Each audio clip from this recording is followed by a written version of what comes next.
What if your vape pen is secretly killing your bicep gains and messing with your fat loss progress? Or stopping you from getting that shredded six-pack you've been grinding for? Yeah, today, we're diving deep into a topic almost nobody in fitness talks about, which is how vaping affects muscle growth and fat loss. You might have heard, vaping's safer than smoking. But what if safer still means slower recovery, less muscle, and worse fat loss? Stick around, because by the end of this video, you'll know exactly how vaping changes your body's ability to grow, recover, and burn fat, and what you can do about it.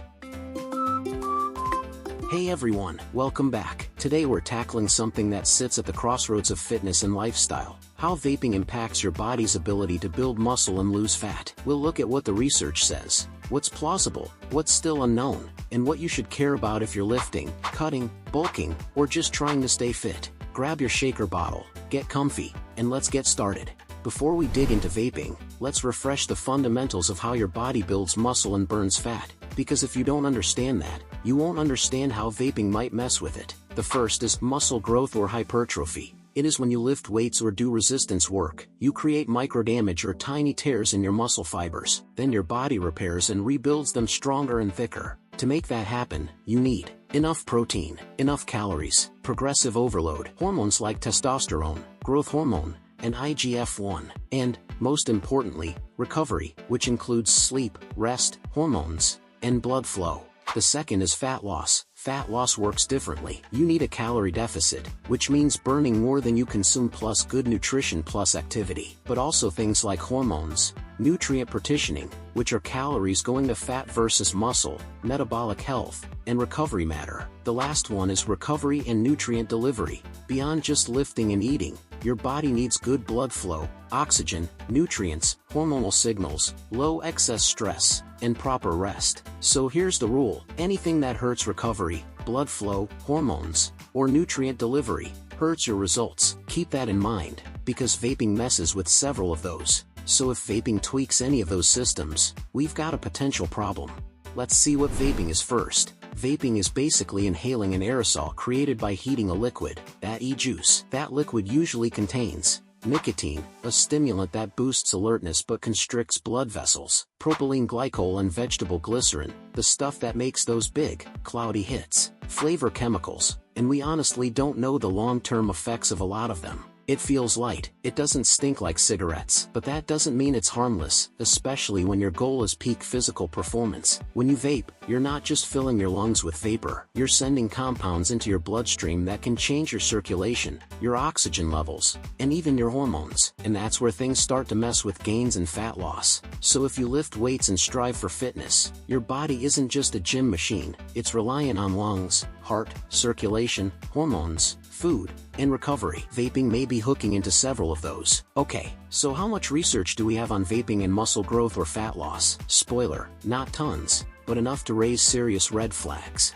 So what does the science actually show? Let's look at muscle growth first. A 2022 study on mice exposed to vape aerosols found something shocking. Their muscles produced 30 to 40% less force produced by a skeletal muscle, and their recovery after injury dropped to about 80% of normal non-exposed levels. The same study noted that even the vape vehicle without nicotine reduced running speed by 11% and impaired muscle recovery. Translation: even if you think you're just vaping flavor, your muscles might still suffer. Another study on healthy young adults found that regular vapers had lower VO2 max, meaning their cardiovascular fitness and oxygen delivery were worse. What does this imply? Less oxygen delivery to muscles, less efficient recovery, potentially less muscle protein synthesis or more breakdown. And when it comes to hormones, nicotine has been shown to raise cortisol, your stress hormone, and possibly lower testosterone and growth hormone. That's basically the opposite of what you want for muscle growth. Bottom line, vaping appears to negatively affect muscle performance, recovery, and perhaps growth, though human direct studies are limited. Now, about fat loss. Nicotine can suppress appetite and slightly raise metabolism. Sounds good, right? But the catch is, it also makes you eat less protein, recover worse, and perform weaker. One systematic review found that among adolescents and young adults using e-cigarettes, weight concerns were higher, especially among females, and people vape, thinking it'll help them stay lean. but studies show that while a few users report vaping to control weight, it's not effective, and it can actually worsen your body composition. Why? Because losing muscle while cutting means you burn fewer calories overall, so you might weigh less, but look softer, not leaner. Bottom line, research says vaping can reduce performance, impair recovery, and mess with the muscle-to-fat ratio. That's not safer, that's self-sabotage. One in vivo study with cigarette smoke, not exactly vaping but relevant, found smoke exposure decreased adipocyte size and increased lipolysis, but also reduced muscle protein synthesis signaling. While it might look like vaping could help fat loss, like assuming less appetite equals less calories, that's a very risky and incomplete trade-off, and muscle may suffer. So your body composition, muscle versus fat, may get worse even if scale weight stays the same or drops. Putting it together for body composition, less muscle growth equals fewer calories burned at rest. Muscle is metabolic tissue. Impaired recovery equals less gym output and adaptation. Vasoconstriction or poor circulation equals less nutrient and oxygen delivery to muscles. Appetite suppression equals maybe less food, but could mean less protein or total calories needed for growth and repair. Potential hormonal disruptions equals less growth hormone and testosterone, more cortisol. So if you're someone busting your ass in the gym, eating clean, counting macros, but still vaping, you might be undermining your results without realizing.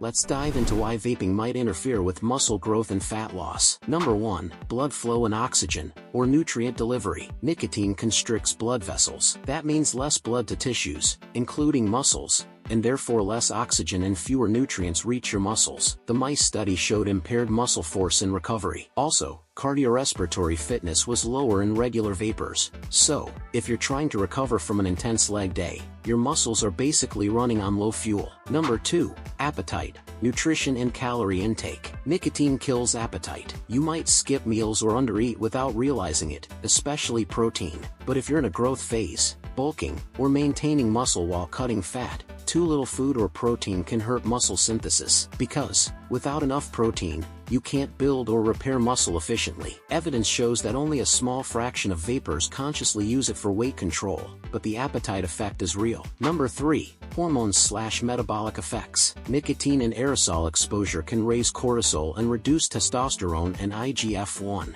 Those are your anabolic hormones, the ones that make muscle growth possible. Impaired hormonal environment equals less efficient muscle building, more breakdown. Number 4. Recovery and muscle protein synthesis. Studies show that vaping delays muscle healing. Muscle growth depends on net positive muscle protein synthesis over time. Anything that delays recovery, reduces nutrient delivery, increases stress and inflammation, or reduces hormone signaling will impair that. This means your body stays inflamed longer, and you can't bounce back from workouts as fast. Number 5. Behavior and cardio performance impact. Lower VO2 peak means you get winded faster and recover slower between sets. You won't train as hard, which means you don't stimulate as much muscle growth or calorie burn. Some user data shows improved stamina and performance in people after quitting vaping.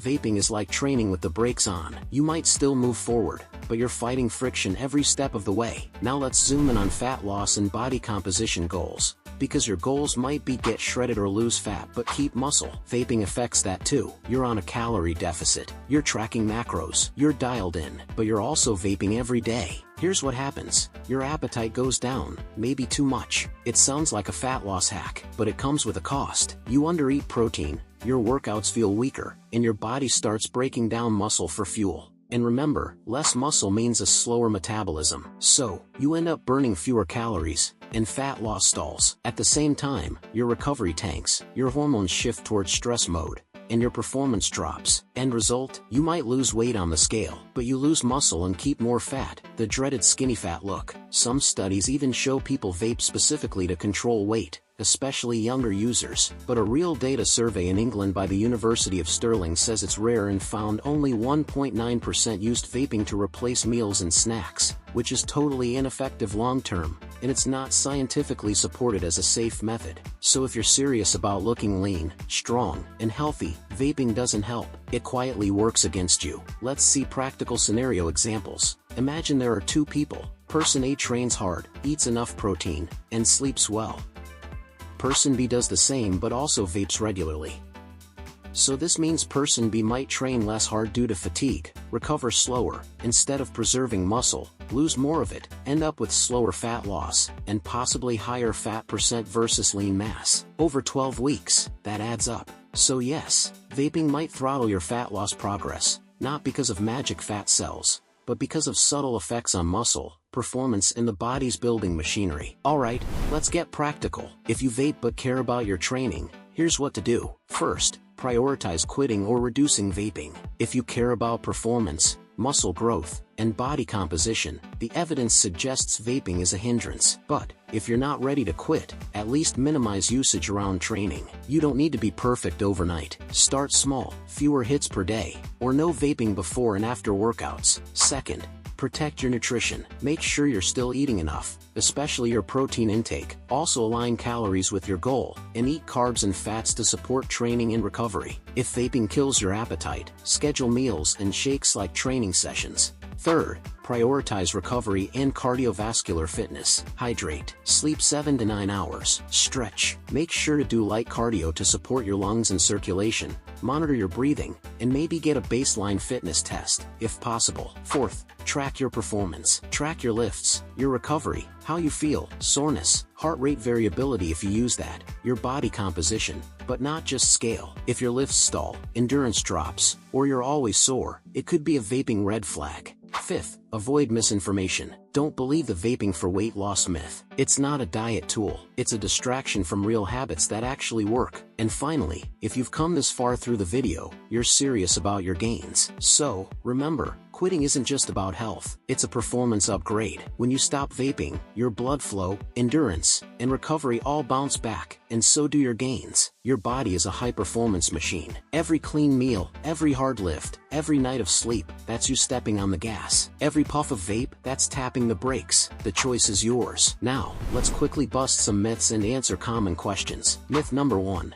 Vaping's harmless. Nope. Being less harmful than cigarettes doesn't mean harmless. Studies show lower oxygen capacity, weaker muscles, and slower recovery show real physiological effects. Myth number 2. Nicotine actually helps me focus and lift harder, so it might be beneficial. Maybe short-term, but it comes with vasoconstriction, hormone disruption, and worse recovery. Not a good trade. Myth number 3. Vaping helps me stay lean. Temporary appetite suppression? Sure, but at the cost of muscle and metabolic health. Long-term, you lose both muscle and leanness. Let's answer some of the most asked questions. Number 1. If I vape lightly, like once a week, am I fine? The fewer puffs, the better. Occasional use might not wreck your progress, but the effects build up. Your performance potential is always higher without it. Number 2. Can I build muscle while vaping? Yes, but slower. Your body will be working against reduced blood flow and recovery. Think of it as lifting with a weighted vest you didn't choose. So here's the takeaway. If your goal is to build muscle,